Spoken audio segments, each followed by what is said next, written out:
Hey everyone, welcome back to our channel. If you're new here, please subscribe. I'd really love that. And if you're returning, how you doing?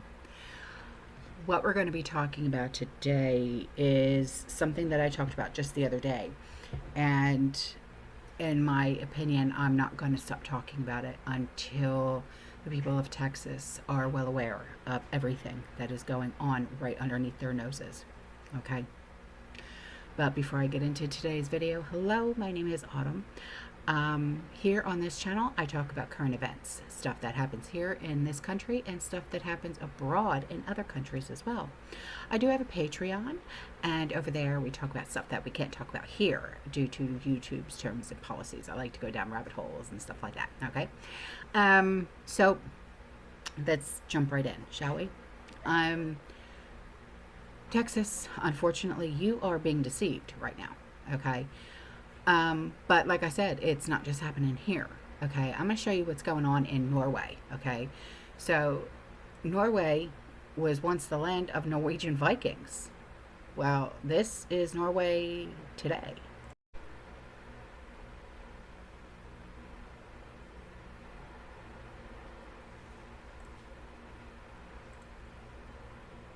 It's a Seth MacFarlane movie. So, you know, many people claim, Islam, they claim that the hijab has sanctioned, it's been sanctioned for purity, right? That's the surface level excuse.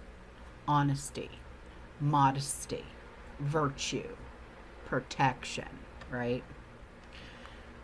Islam deals with temptation, not by building men, but by blaming and covering women.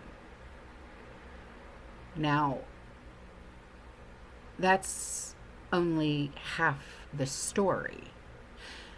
The deeper truth is that the hijab is a political symbol. Wherever the hijab spreads, Islam is staking a claim.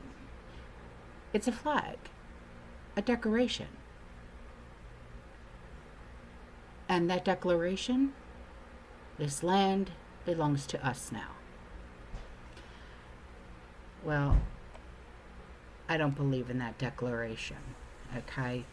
Every headscarf wrapped in public space is a quiet, visible message of Islamic dominance.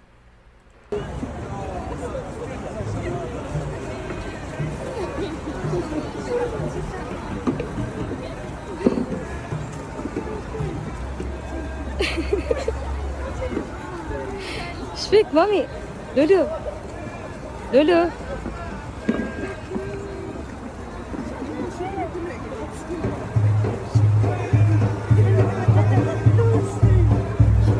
So, Texas, like I said, you're being deceived. And I hate to see that because I know quite a few people who live in Texas. And no, I have no exes that live in Texas. Shut up, Sean, my husband, because I do. But while politicians and others claim that Sharia is banned in Texas, the truth is far more dangerous. Sharia is already being implemented across the state, funded by your tax dollars. Okay, I'm sorry, Texans, but it's the darn truth. Public schools, universities, prisons, government cafeterias, whatever. It's funded. They are all quietly serving halal food, prepared through Islamic ritual slaughter that requires facing Mecca, a prayer declaring Allah supreme. Okay, Bismillah Allahu Akbar. Yeah. No stunning allowed. Animals die slow, painful, and torturous death. The food is sacrificed in Allah's name, then served to you and your children. Christians are unknowingly eating food sacrificed to a foreign god in direct violation of Acts 15:29. There's no warning, there's no labeling, and no way to opt out. This is not religious accommodation. This is Sharia compliance disguised as diversity. And it's about to get worse. In March, just last month, 2025, Texas Democrat and Pakistani American Representative Salman, and that's Salman, okay, Bojani Leilani, introduced a House Bill 667, which would mandate halal meals in public schools across Texas' largest counties, which is Houston, Dallas, Austin, and San Antonio, and that starts in September 2025, so this coming school year. So just let that sink in for just a sec, okay? An Islamic politician is pushing Sharia into your public schools, with your children as the targets, with your tax dollars footing the bill. This is not assimilation. This is stealth jihad. The slow, silent advance of Sharia, one policy at a time. But it goes even deeper than that. Did you know that halal is a global market and it doesn't exist until the 1970s? After the Iranian Revolution, Iran and Saudi Arabia competed to export their brands of Islam. They partnered with corporate giants like Nestle to create a billion-dollar halal industry, not out of faith, but to spread Sharia globally. Halal was invented as a political and economic weapon. It was a way to impose Islamic standards to the West, to force non-Muslims into quiet submission, to fund terror-linked groups like the ISNA and CARE. It's to condition us to accept Sharia as normal. So I want you to listen to what this man has to say. It's a warning from Europe. And this man's name is Pat Condell. Okay? I've lost count of the number of times people have told me that they would love to speak out against the Islamization of Western society, but they're afraid to. They're afraid of being stigmatized as a racist, of being arrested as a criminal, of damaging their career prospects, or even of losing their job. And of course, they're afraid of Muslim violence. If you're one of these people, and if, like me, you're dismayed at the effect Islam is having on our fundamental liberties by stifling public debate in this way, and if you believe that Islamophobia and the religion of peace are already strong contenders for the most shameless lie of the 21st century, but you feel too intimidated to say anything publicly, there is still something you can do, and the thought police can't touch you for it because nobody has to know. I make it a point of principle never to buy anything that's been certified halal, because every time I see that word I feel degraded by the cruelty of it and shamed by our society's moral cowardice in not banning it as a criminal activity like importing African bushmeat. In fact, there's a new noodle bar around the corner from me that I was quite looking forward to visiting until they thought it was a good idea to include the word halal on their shop front. Now, I wouldn't go in there if they gave away cup final tickets with every meal. My conscience simply won't allow it. The very idea filled me with deep moral repugnance. It's the nearest thing I can imagine to a sin, short of writing for the Guardian newspaper or staying sober at Christmas. The needless cruelty of halal slaughter is being allowed to bleed into Western society, not only by the current progressive consensus that all cultures are better than ours, but by food producers and retailers eager to grab the Muslim market, and who need to be reminded that the Muslim market is still a minority market and that the rest of us have more buying power. And it's important because halal is the implementation of Sharia. Along with Sharia-compliant finance, it's the thin end of a very much thicker wedge of Islamic cultural terrorism that has already, for example, rendered women's rights negotiable in Britain with the dozens of Sharia courts that now exist here. Politicians and the meat industry have connived against clear labelling, and halal meat has been routinely fed to people without their knowledge or consent in schools, in hospitals and other public places. Recently here in Britain, we had 2 cases where school catering workers lost their jobs for accidentally serving non-halal meat to a Muslim child. In one case, in what was supposed to be a multi-faith school, yet where all the children are fed halal whether they like it or not. The school authorities also offered a grovelling apology to the Muslim parents whose feelings had been so grievously wounded by this insult to their faith, as they put it. But there were no apologies, and there never are, for non-Muslim parents who may be insulted that their children in a supposedly multi-faith school are compulsorily fed meat from animals killed slowly and painfully for the sake of Muslim superstition. No apologies for them, because their feelings don't matter. Yet according to the Quran, halal meat is not even strictly compulsory for Muslims. If it isn't available, they can eat non-halal and Allah will forgive them. So there's no good reason why we should import it into our society at all when it violates our most basic standards of animal welfare, which are not particularly high in the first place. Didn't Gandhi say the greatness of a nation and its moral progress can be judged by the way its animals are treated? I wonder what he'd make of our moral progress here in halal Britain or America or Australia or any of the other so-called civilized countries that tolerate this practice. Halal slaughtered animals are killed by slitting their throats while fully conscious. They're hung upside down while still alive, and their bodies are drained of blood. They die in pain and they die in terror for the sake of superstition. Even if you don't see Islamization as a problem, surely you can boycott unnecessary cruelty, unless you don't have a problem with that, in which case maybe this whole thing isn't for you. Try not to drag your knuckles on the way out. But this isn't only about meat, far from it.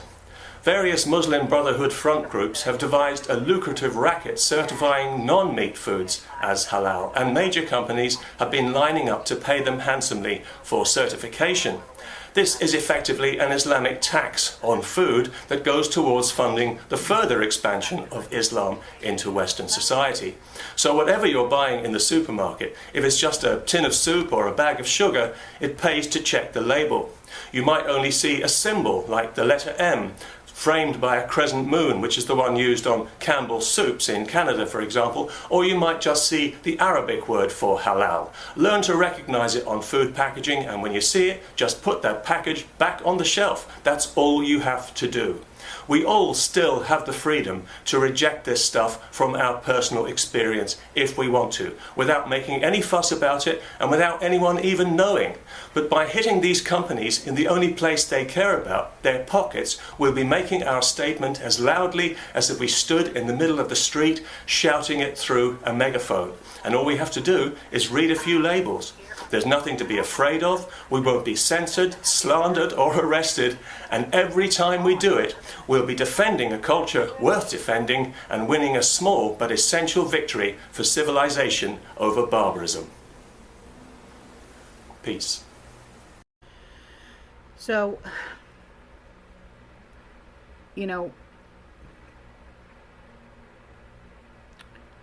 this that I'm going to show you is what they do, okay, to their women. And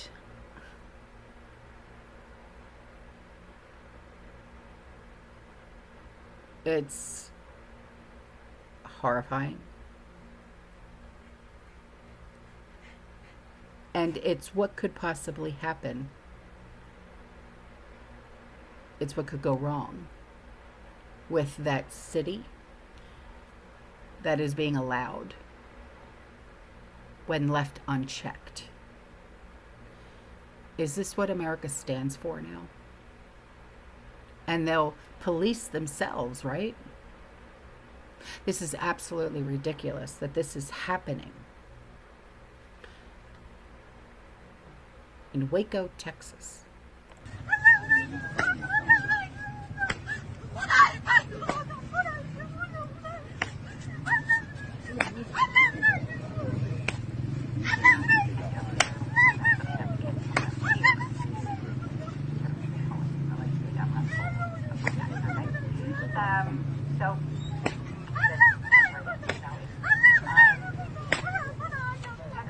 Unfortunately,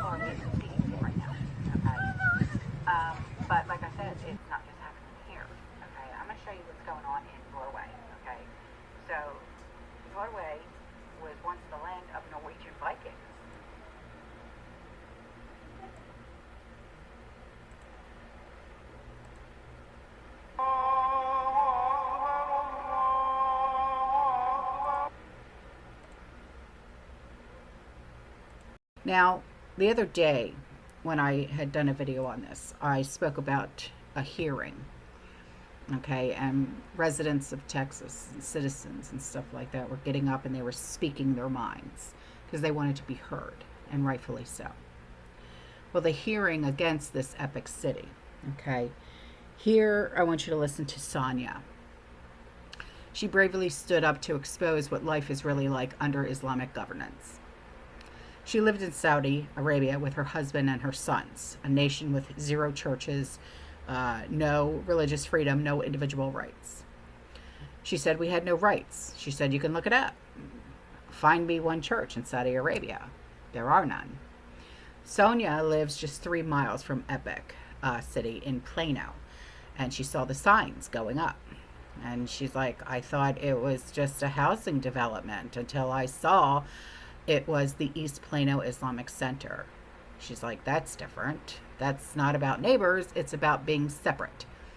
And her warning to Texas, why not just build homes like everyone else? Why a compound? I know what that means. I lived it. This is what Epic City brings, a parallel society and a step toward a future Texans did not vote for. I have loved the opportunity. I've sat through this. I have to speak. I have a voice, and I have a right to say something. For the county clerk, would you introduce yourself? Sonia, Sonjaoonk. 40-something years ago, my husband came to us in Arizona and said, I have the opportunity to go work in Saudi Arabia again. Would you and the family go? My 2 boys at the time, there's only one way we'll go, Dad. Can we take the ASU football team with us?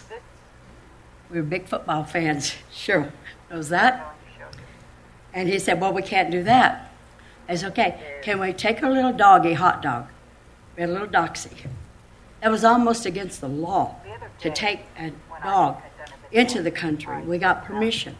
And we tore out of there and went to Saudi Arabia with the dog. During that time, and if I said to some of you, Salam alaikum, you would think I'm Arabic and I'd be here for the project. I'm not. I live less 3 miles from the one in Plano. And I thought that was the Medina housing development there. Until recently, I saw this sign saying, East Plano Islamic Center. Wait. That's different than a housing development. That's more saying, we're different. No, you're not. I was not allowed to be any way other than the way they wanted me to be while I lived there. We had someone come from the company to educate us on how to act while we lived in Saudi Arabia. My husband had been there before. He spoke it, he wrote it, he read it, he drew it, everything. He loved it. As a result, we embraced it. We loved it. We enjoyed every minute we were there. I could tell you stories forever of how we enjoyed it. But I knew my rights. Our family knew their rights. And we had no rights. Look it up. Find me one church in Saudi Arabia. There are no churches in Saudi Arabia. We talk about religious freedom. We allow them to come here and do a compound. Why not just do like Medina? Why not just have a development and invite everyone? Why do they need a compound? I lived in the community in Saudi Arabia. We had no compound. Aramco did. I was entitled to go to the American consulate and enjoy things there. But when it came to where we lived, we had no rights. We had to obey the laws. The time my husband blew his horn in downtown El Khobar, Saudi Arabia, a policeman stepped up, took his driver's license. We were ordered out of the car. Thank you, ma'am. Thank you. Thank you. And the last one. This is Pastor Barney. He boldly addressed Collin County officials, condemning the Epic City development as a direct threat to American freedom and the rule of law. And he's 100% correct. He said you must choose one or the other. You can't have a constitution and Sharia Islamic law. He called out the ideology behind 9/11, October 7th, and the ongoing persecution of Christians and Jews and Hindus around the world, all rooted in Sharia law. Quoting the founders and scripture, he warned, Sharia law is incompatible with our Constitution. It is not a religion of peace. It's a system of control. Romans 13 says, governing authorities are appointed by God. I call on you to be strong and courageous. God has appointed you to this role for such a time as this. This wasn't just a sermon. It was a moral rebuke of cowardice and a prophetic defense of American freedom. Pastors are rising up. Patriots are rising up. Texans are rising up. We all must stand up against this. Even if you don't live in Texas, rise up, stand up, and speak up. Ciao. My name is Grant Barney. I'm a pastor at Calvary Chapel, North Texas, and a resident of Collin County. And my views here are my own. I appreciate you guys for holding this meeting. Thank you for inviting the community to speak on the development of Epic City. I do oppose the development of Epic City or any development that seeks to establish Sharia laws in our state or nation. Sharia law is incompatible with our laws and our Constitution. It is an abuse of our religious liberties and First Amendment rights to seek to establish a law that would remove or override our Constitution or religious liberties. Furthermore, Sharia law and Islamic philosophy are what have led to the terrorist attacks against our nation on 9/11. Sharia law and Islamic doctrine are what led to the slaughter and atrocities committed against thousands of people in Israel on October 7th in 2023, including the murder of men, women, children, and infants. Sharia law made these people believe they had a right to kill, steal, rape, and enslave those who would not join them. To this day, Islam persecutes those of other faiths around the world, including Jews, Hindus, and Christians. Thousands of Christians die each year in Nigeria, Sudan, and most currently, if you've been watching the news, Syria, at the hands of those who believe Sharia law. This is but a few nations among many where these atrocities against humanity are committed. Our founding fathers said, we hold these truths to be self-evident, that all men are created equal, that they are endowed by their Creator with certain unalienable rights, that among these are life, liberty, and the pursuit of happiness. That to secure these rights, governments are instituted among men, deriving their just powers from consent to govern. The purpose of our government in America is to secure the rights given to us by God. Sharia law and Islamic philosophy or worldviews are incompatible with our laws. You cannot have a constitution and Sharia law. You must choose one or the other. In America, the purpose of government is to secure these rights. Romans 13 says that governing authorities are appointed by God and receive their authority from the one true God, from Yahweh, from the Father, the Son, the Holy Spirit, the Creator of all things, the great I Am. Today, I call on you, whom God has given authority in our county, state, or nation, to stand against the development of communities that would seek to establish a different law in our land. I call you to protect our liberties, to be strong and courageous, for God has appointed you to this role for such a time as this. Thank you. Thanks, sir.